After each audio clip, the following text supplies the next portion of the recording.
o espírito e o corpo. Explorar o ministério do espírito equivale, em alguns aspectos, a escalar uma alta montanha.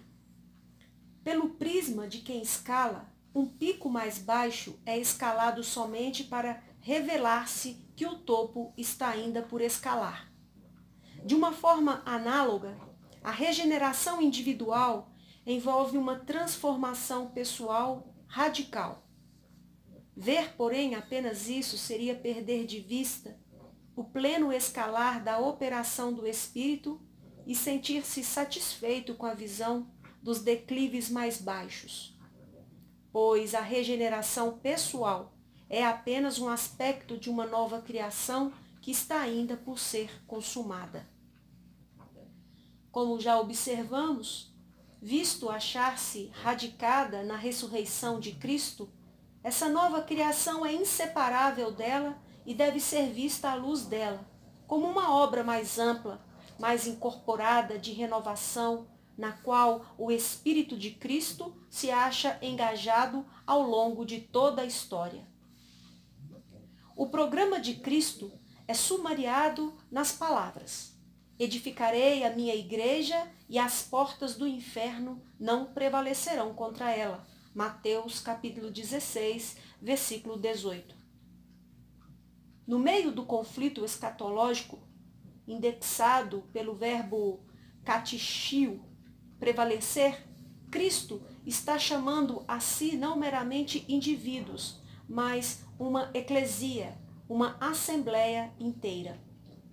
Este caráter corporativo da obra de Cristo é expresso em diferentes graus em algumas das analogias usadas pelo Novo Testamento para descrever os seguidores de Jesus. São ovelhas de um rebanho, ramos de uma oliveira, amigos do noivo, pedras de um templo, o novo Israel. Daí, as exortações do Novo Testamento, que, embora destinadas a serem tomadas a efeito individualmente, são geralmente expressas no plural para toda a igreja. O Espírito não isola indivíduos, mas cria uma nova comunidade. Na teologia paulina, nenhuma analogia é mais central do que aquela que somente ele emprega. A igreja é o corpo de Cristo no qual somos introduzidos pelo ministério do Espírito. Porque assim, o corpo é um e tem muitos membros, e todos os membros, sendo muitos, constituem um só corpo, assim também com respeito a Cristo. Pois em um só Espírito todos nós fomos batizados em um corpo, quer judeus, quer gregos, quer escravos, quer livres, e a todos nós foi dado beber de um só Espírito. 1 Coríntios, capítulo 12, versículo 12 e 13. Aqui, o ingresso no corpo de Cristo, que é constituído de muitas partes, é efetuado pelo batismo do Espírito. Duas perguntas vêm à lume imediatamente. Primeiro, o que Paulo quer dizer quando fala da igreja como o corpo de Cristo, no qual as barreiras sociais e culturais entre as pessoas são derrubadas? Segundo, como o Espírito se envolve no batismo neste corpo? O corpo de Cristo. A primeira dessas perguntas tem atraído uma pequena montanha de discussão no empenho de traçar a origem do uso que Paulo faz da analogia do corpo na esperança de esclarecer o significado que ele soma ou une a ela. Até certo ponto, tal empenho pode muito bem ser um falso esporte. O significado textual não pode derivar-se meramente da origem de um termo ou da inspiração para o mesmo. Na melhor das hipóteses, a análise das várias formas nas quais o conceito de corpo poderia ter se originado no mundo do pensamento paulino nos proveria com uma série de possibilidades. A literatura do Império Romano nos fornece os precursores do conceito do corpo humano, sendo usado como uma analogia para um grupo de pessoas unido em importantes aspectos. A mais conhecida destas é a fábula de Menênios, Agripa, 494 a.C., a qual Livy registra em sua History of Rome. Menenius Agripa apela à plebe com o fim de refrear uma rebelião, valendo-se do uso de uma fábula na qual as várias partes de um corpo, invejosas do estômago, recusam-se a alimentá-lo, resultando no definhamento de todo o corpo. Outros têm apelado para a teologia sacramental de Paulo e para a participação dos cristãos no pão partido, que é simultaneamente o emblema do corpo de Cristo e da união de seu povo. Mais recentemente, tem-se feito apelo para um fenômeno coríntio local. Escavações arqueológicas do Asclepion coríntio têm desenterrado representações de terracota de várias partes da anatomia humana, presumindo-se representar partes do corpo curado pelo filho de Apolo, Asclépios, o deus da cura do panteão grego. Mas em vista do uso que Paulo faz da analogia em outras partes, essa conexão parece ser completamente inverossímil. A explicação mais simples, e talvez a melhor, da origem da metáfora, consiste em que a ideia de uma comunidade como um corpo estava no ar. Paulo a emprega em método próprio e distintivo para seus próprios propósitos. Em particular, o corpo que ele descreve é singular, porque é o corpo de Cristo. Ele é sua cabeça e governante, assim como ele é a cabeça sobre o cosmos. Efésios capítulo 1, versículo 22. E o dirige segundo seus propósitos providenciais. Assim, ele é a cabeça sobre a igreja. Colossenses capítulo 1, versículo 18. E a dirige segundo os princípios de seu reino. Aqui, cabeça, kefale, contém uma conotação relacional, não anatômica. Cristo é o Senhor e governante, tanto do cosmos quanto da eclésia. Indivíduos são introduzidos na igreja, a qual é o corpo de Cristo, que é a sociedade daqueles que, em virtude de sua união com Cristo pela graça e fé, são inextricavelmente unidos num só feixe de vida, pertencem uns aos outros porque pertencem a Cristo, seu Senhor e cabeça. O batismo com o Espírito.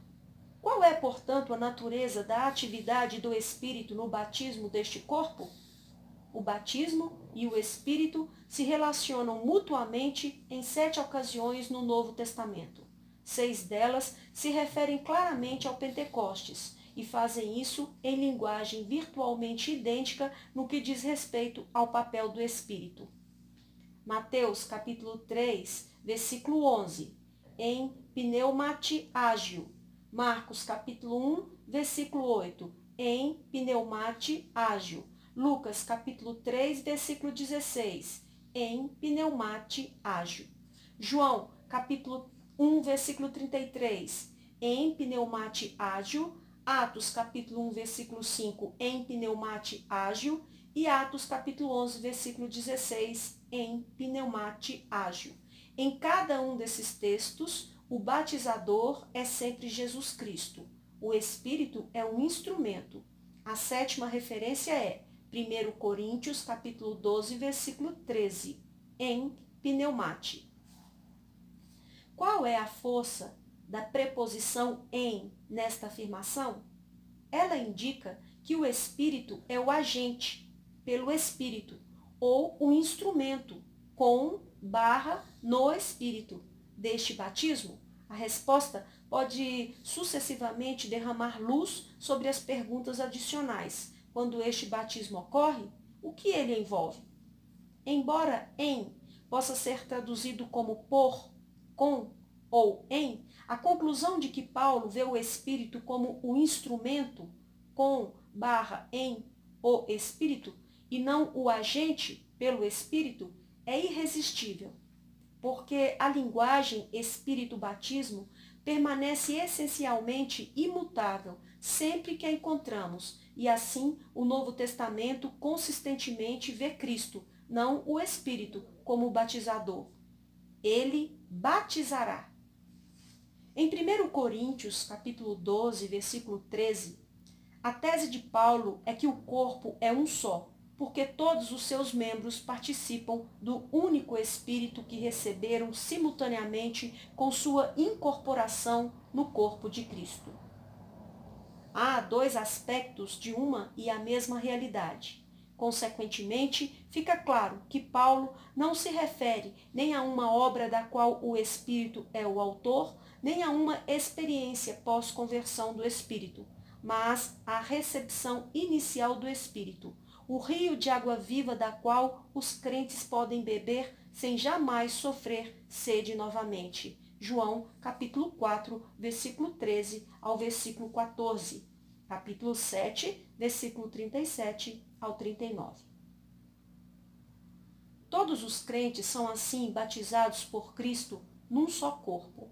O Espírito é o instrumento desse batismo. A vida, porém, neste corpo é governada pelos meios que Cristo estabelece para o desenvolvimento e crescimento de seu povo, particularmente pelas ordenanças do batismo, da ceia, do Senhor e do ministério. O batismo. A administração da água batismal é um sinal de inauguração. Esse era o caso do batismo de judeus prosélitos, embora tenha havido tanta discussão se ele é ou não anterior aos evangelhos. Com certeza é verdade que o batismo de João marcou a inauguração do genuíno arrependimento em resposta à vinda do reino. O batismo de Jesus pelas mãos de João, ato contínuo, marcou sua entrada pública na era messiânica e no ministério que atingiria seu ponto central no batismo da cruz. Lucas, capítulo 12, versículo 50. O batismo com o Espírito nos introduz na vida de união com Cristo. O batismo com água caracteriza isso externamente. Arrependei-vos e cada um de vós seja batizado em nome de Jesus Cristo para a remissão de vossos pecados e recebereis o dom do Espírito Santo. Atos, capítulo 2, versículo 38. Aqui, arrependimento, água batismal, o perdão dos pecados e o dom do Espírito são vistos como aspectos correlativos da única realidade do ingresso em Cristo e assim em a comunhão de o nome do Pai, do Filho e do Espírito Santo. Mateus, capítulo 28, versículo 19. De tempos em tempos na história da Igreja, tem se formulado a seguinte pergunta: em vista do caráter espiritual e interno do novo pacto em Cristo, tais ritos externos são consistentes com sua novidade? Isso não avilta a plenitude do ministério do Espírito? Por isso, em pleno dilúvio do ensino da luz interior do século XVII, Robert Barclay comenta, abre aspas, esse batismo é simplesmente uma coisa espiritual, do qual o batismo de João era uma figura, o qual fora ordenado por certo tempo e não continuou para sempre. Fecha aspas. À guisa de contraste, contudo, a igreja primitiva continuou com a prática do batismo com a água no Espírito de Mateus, capítulo 28, versículo 18 a 20, e fez cuidadosa distinção entre batismo com água e batismo com o Espírito. Atos, capítulo 10, versículo 47, capítulo 11, versículo 16. Aqui, Barclay e aqueles que compartilharam de sua perspectiva deixaram de reconhecer as estruturas teológicas que reforçavam o rito externo e físico do batismo. Tanto o batismo quanto a ceia do Senhor funcionavam exatamente da mesma maneira que os sinais, palavras, usados nas expressões verbais do Evangelho. Neles e através deles, Cristo se fez conhecido. Aliás, em vez de tornar-se obsoleto na era que é dominada pelo Espírito de Cristo, o batismo e a ceia do Senhor ilustram ainda o modo no qual o Evangelho se adequa à nossa condição humana, assim como se adequa à nossa condição pecaminosa. Daí, a grande comissão implica que o batismo deve ser administrado à medida que os discípulos de Cristo se preparam e ele mesmo continua a estar presente com a igreja. Mateus capítulo 28, versículo 18 ao versículo 20. O Espírito de Deus age como o vínculo interior de todos os relacionamentos pactuais de Deus com seu povo. Cada pacto em que ele entrou com eles foi confirmado por um sinal específico, selando a promessa entesourada na palavra pactual. O arco-íris, no caso do pacto noético, e a circuncisão, no caso do pacto abraâmico, são ilustrações claras. Gênesis, capítulo 9, versículo 8 a 17, capítulo 17, versículo 1 ao 4.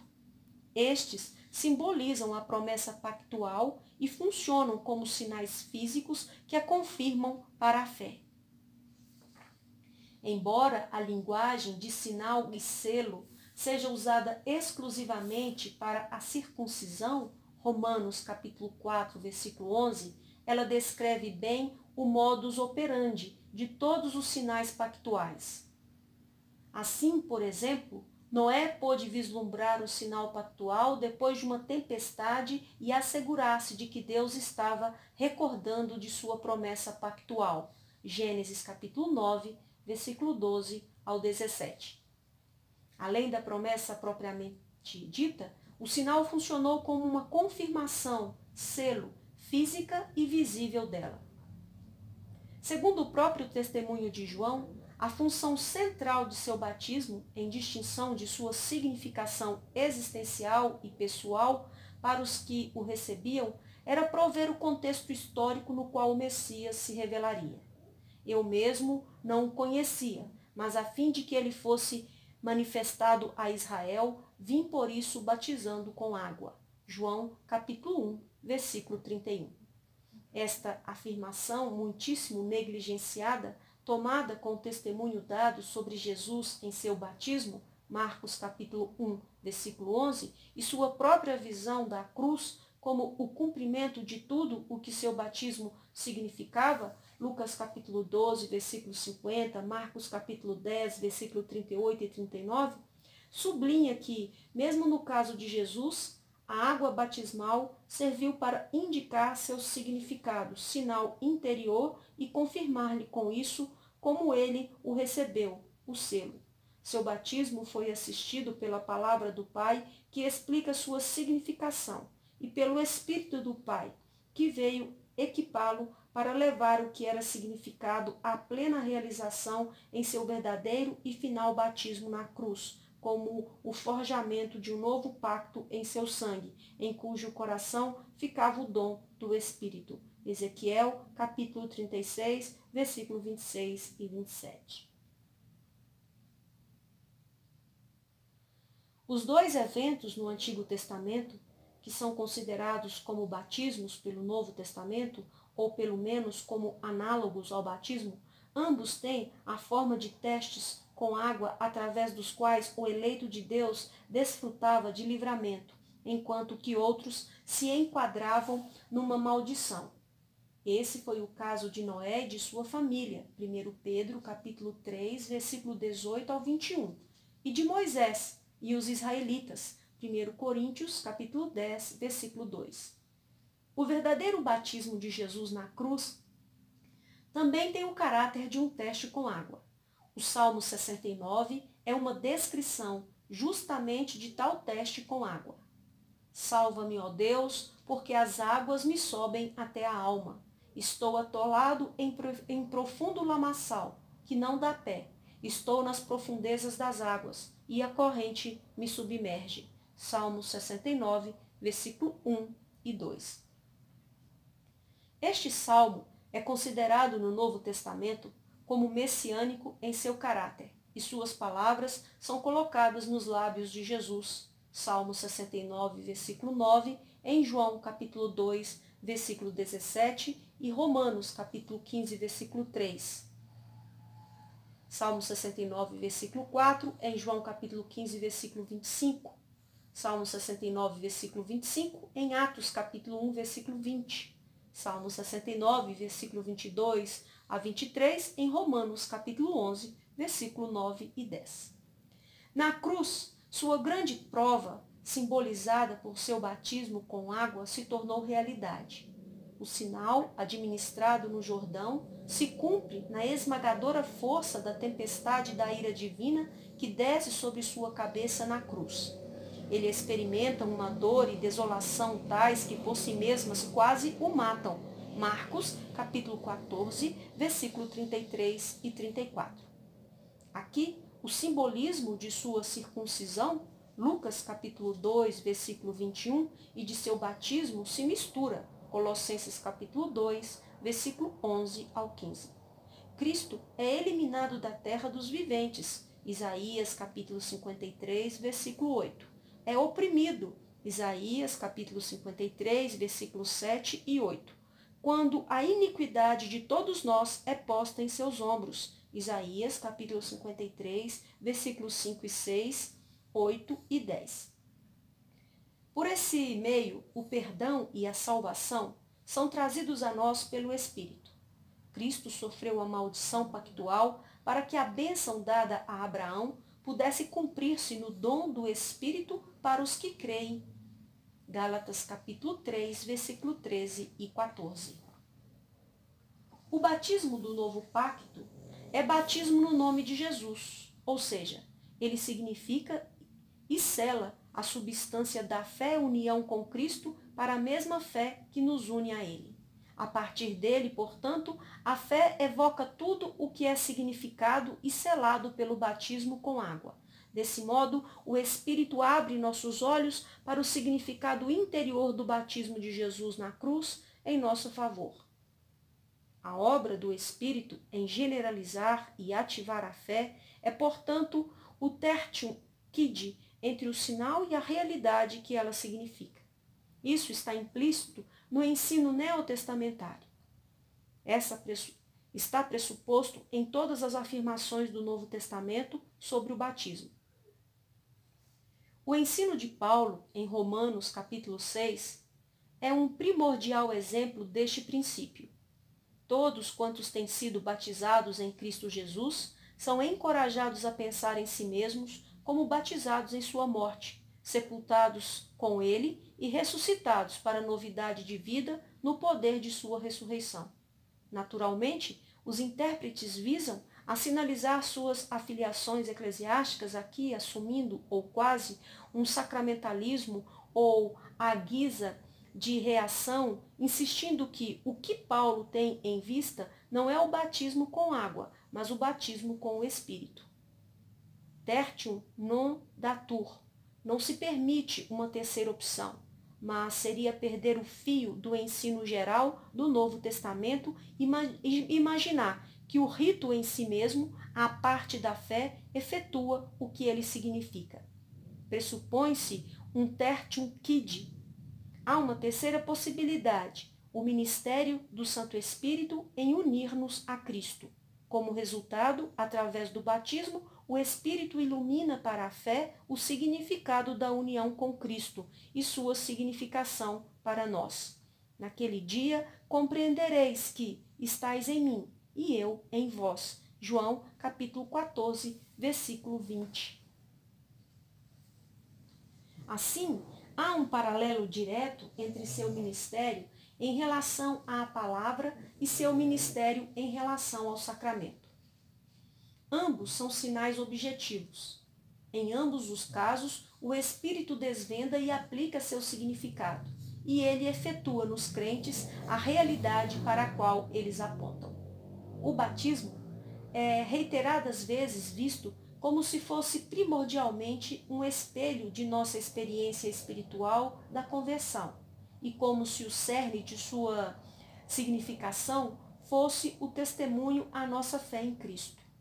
Ele é assim interpretado como um sinal de nossa resposta ao Evangelho na conversão. Mas essa não é a perspectiva neotestamentária e minimiza o ministério iluminador do Espírito em relação ao batismo, para não mencionar a minimização correspondente da bênção do batismo, já que todos os indivíduos tendem a ver nele o reflexo do todo de sua própria fé. Ao contrário, o batismo é primeiramente e acima de tudo um sinal e selo da graça, da atividade divina em Cristo, bem como das riquezas de sua provisão para nós. Não é a fé que é significada ou selada, é Cristo. Ele é aquele cuja graça divisamos na água do batismo. A fé, pois, não é selada diretamente pelo batismo. Ao contrário, o Evangelho de Cristo é selado pelo sinal ao qual, quanto à promessa na palavra, a fé responde.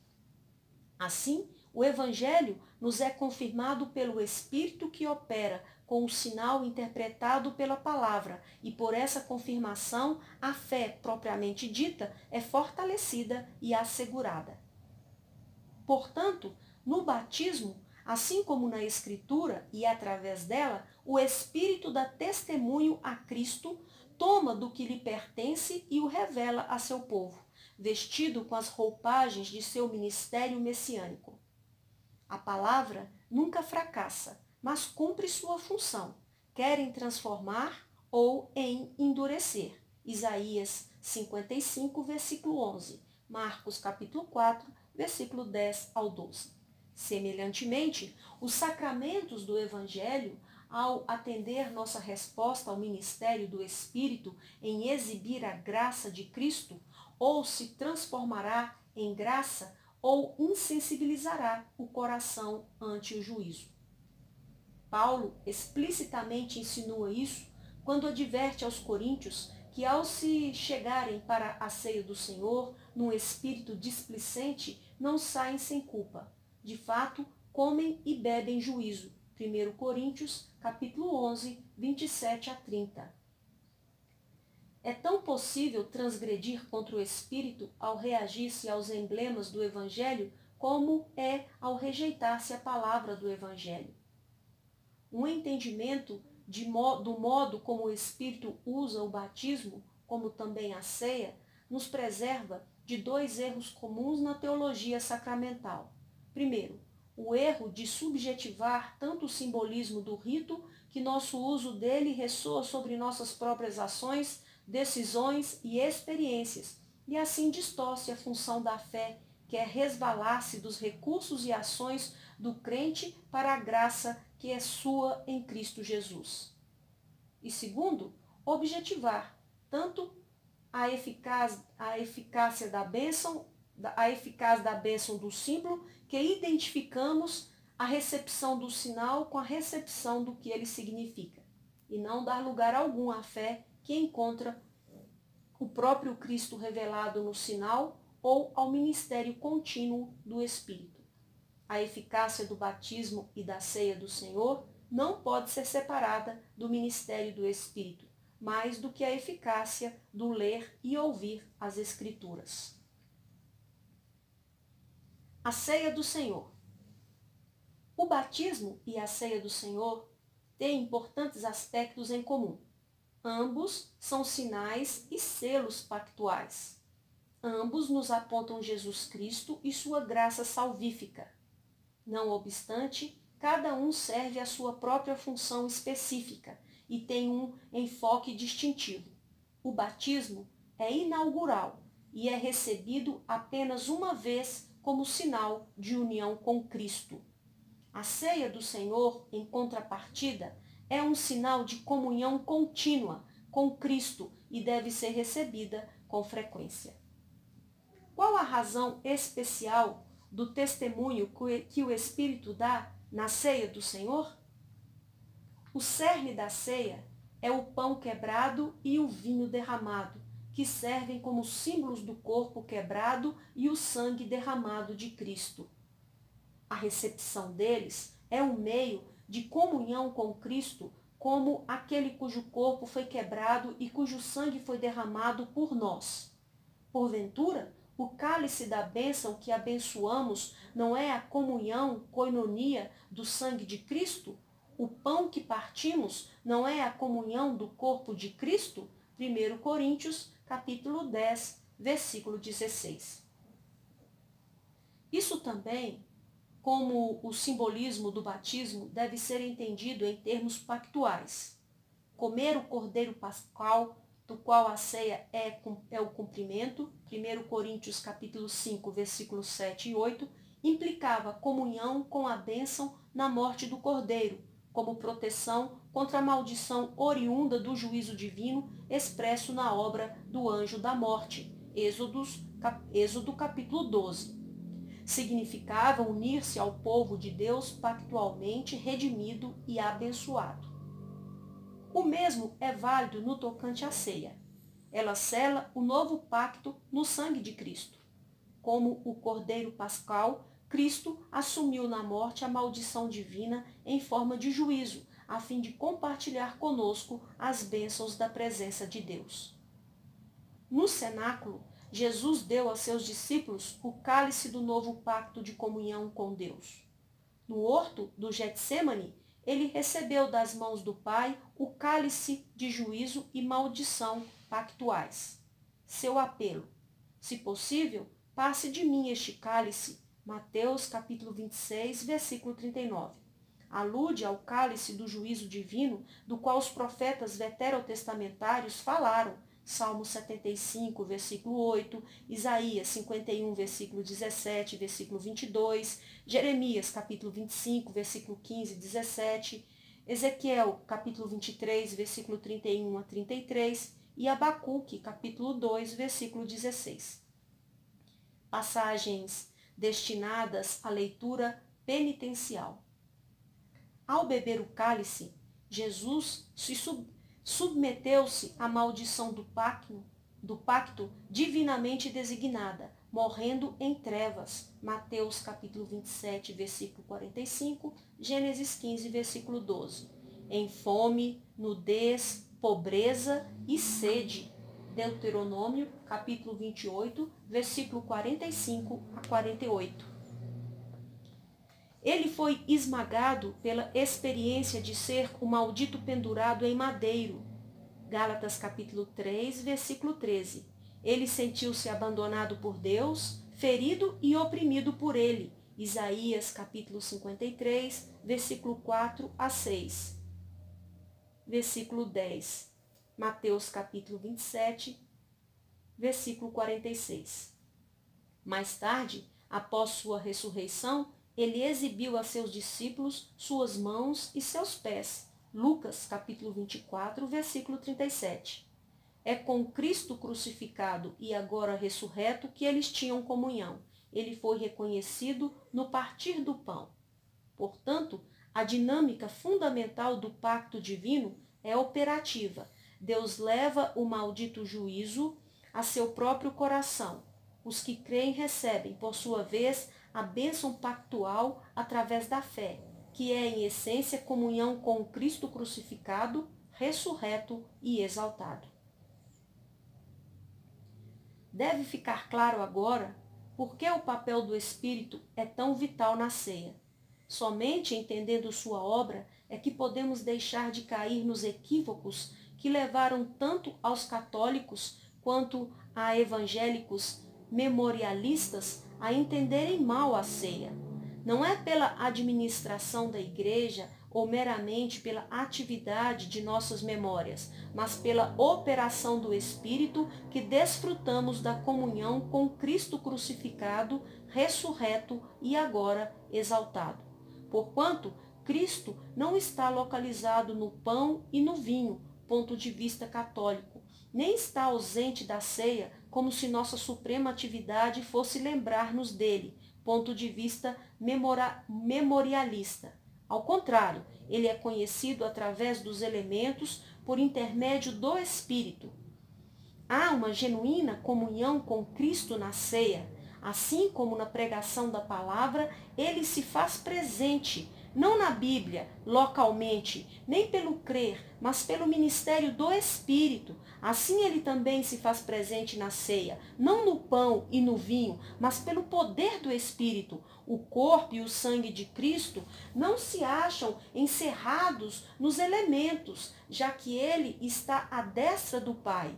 Atos, capítulo 3, versículo 21. mas pelo poder do Espírito somos introduzidos à sua presença e ele se põe entre nós.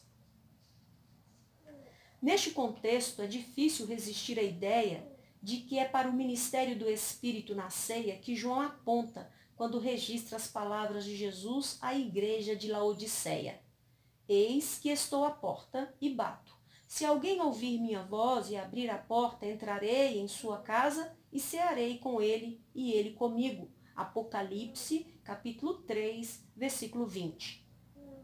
Porventura, isso não aponta para o fato de que João cria que a igreja poderia desfrutar com ele, quando estava no Espírito no dia do Senhor. Apocalipse, capítulo 1, versículo 10.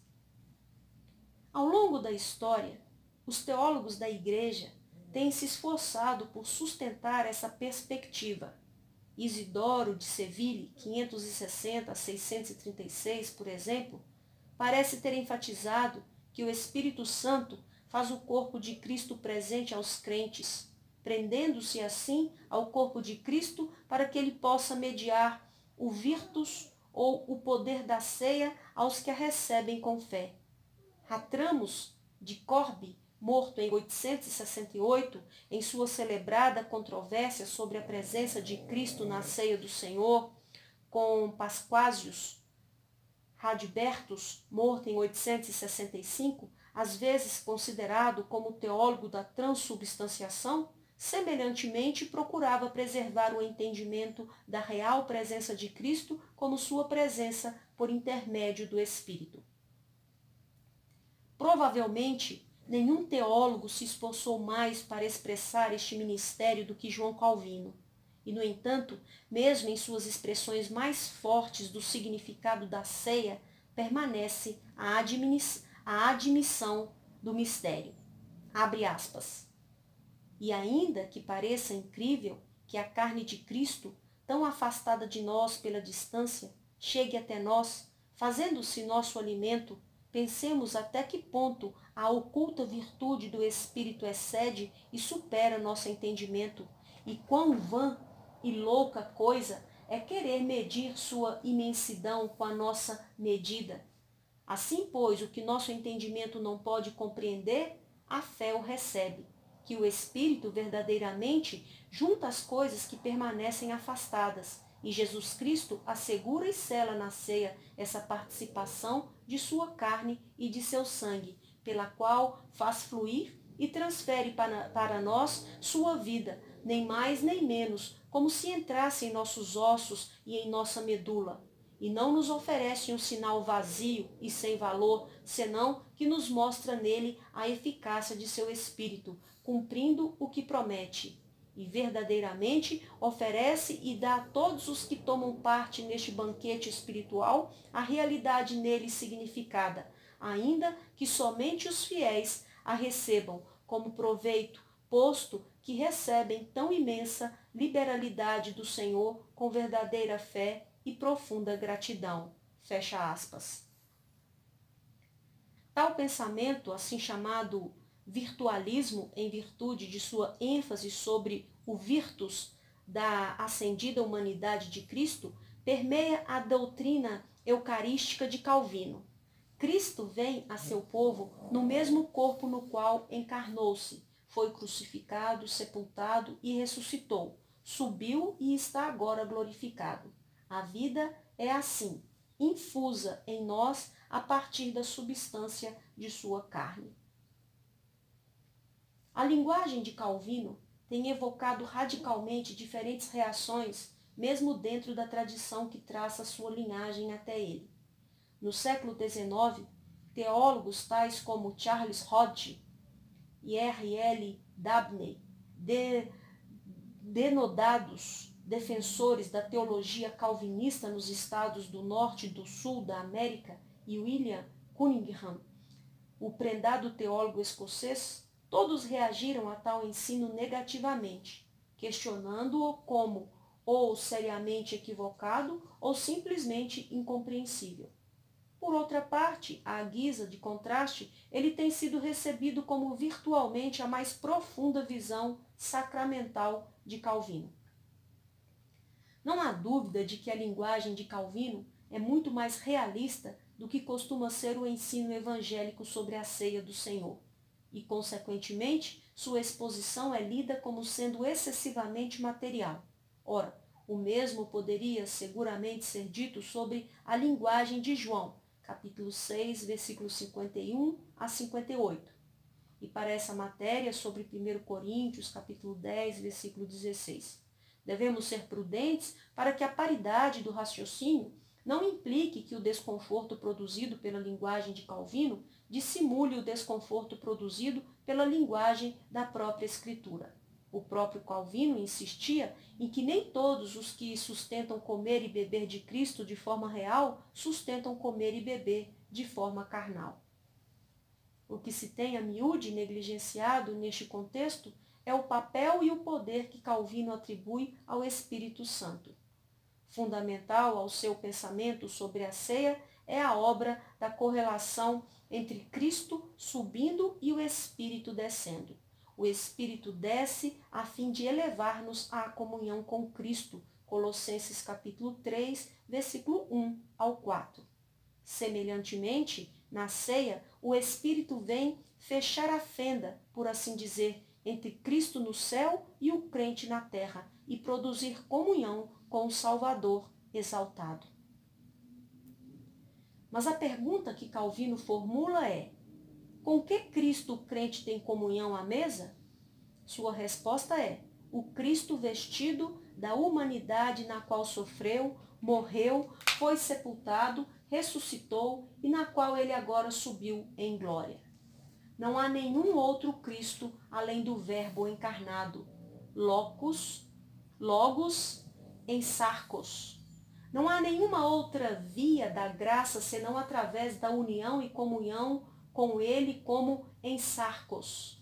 Na ceia, pois, comungamos com a pessoa de Cristo no ministério da união hipostática. Fazemos isso espiritualmente, ou seja, pelo poder do Espírito.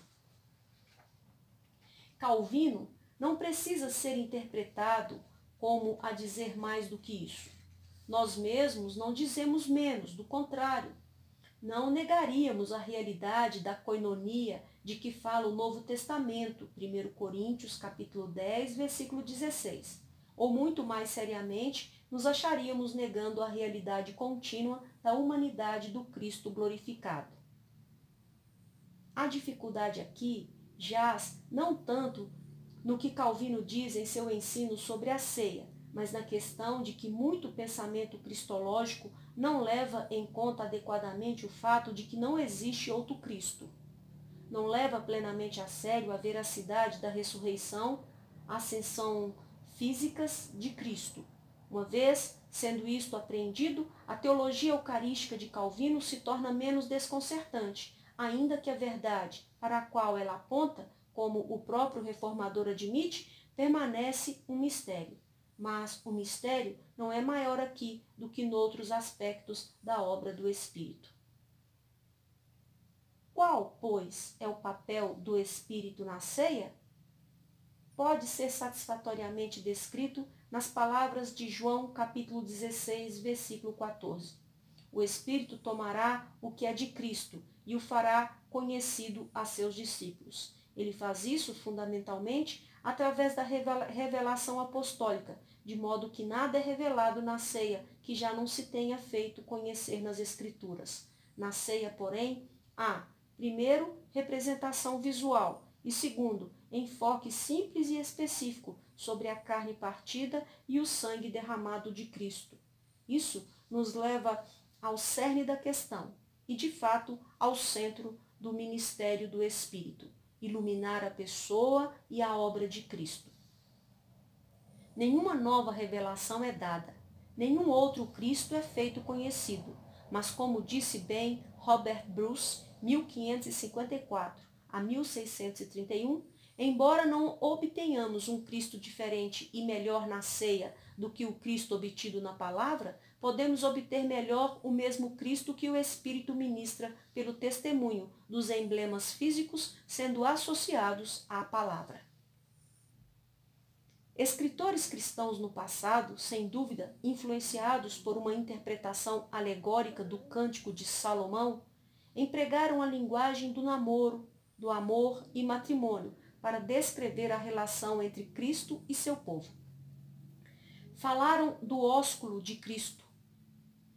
Este é o ministério secreto do Espírito, assim como o emblema ou a ação física de um ósculo comunica bem como simboliza amor, assim os emblemas físicos que apontam para um Salvador crucificado e ressurreto são empregados pelo Espírito operando no coração para comunicar ao povo de Cristo o amor que ele tem por eles.